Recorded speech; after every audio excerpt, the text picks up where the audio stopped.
विकसित भारत सुशासन गरीब कल्याण योजनेला 11 वर्ष पूर्ण झाले असून भारत हा विकसित देश झाला आहे। निवडणुकी काळात भारतीय जनता पार्टीने जे आश्वासन दिलेले आहे त्याची अंमलबजावणी भारतीय जनता पार्टी करत आहे अशी माहिती पालकमंत्री डॉ. पंकज भोयर यांनी दिली।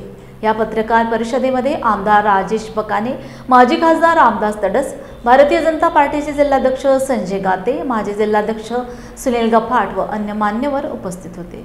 देशाचे पंतप्रधान सन्मान्य नरेंद्र मोदी यांच्या नेतृत्वात भारतीय जनता पार्टी मागच्या 11 वर्षापासून केंद्रामध्ये या ठिकाणी काम करते आहे। अनेक लोकोपयोगी निर्णय, अनेक लोकोपयोगी शासन योजना या ठिकाणी केंद्राच्या माध्यमातून सुरू करण्यात आलेल्या आहे। हे 11 वर्षाच्या पूर्तीनिमित्त आम्ही अजून जास्तीत जास्त लोकांपर्यंत पोहोचून भारतीय जनता पार्टीच्या कार्यकर्त्याच्या माध्यमातून ह्या योजना लोकांपर्यंत पोहोचविण्याचं काम आम्ही ह्या ठिकाणी करणार आहोत।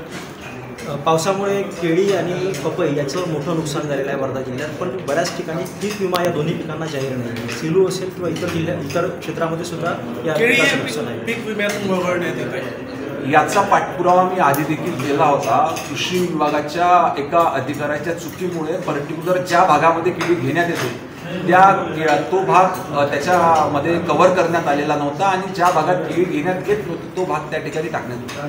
पण नंतर ती दुरुस्ती त्या ठिकाणी करण्यात आली आणि नुकसान झालेल्या प्रत्येक कास्तकाराला आपण त्याचा लाभ देणार आहोत। तिळाचं उत्पादन हे यावर्षी लोकांचा, शेतकऱ्यांचा विश्वास वाढल्यामुळे त्यांनी मोठ्या प्रमाणावर प्रयत्न केला आणि चांगलं उत्पादन त्या ठिकाणी होते आहे। आपण त्याचं खरेदी केंद्र निश्चितपणे लवकर सुरू करू।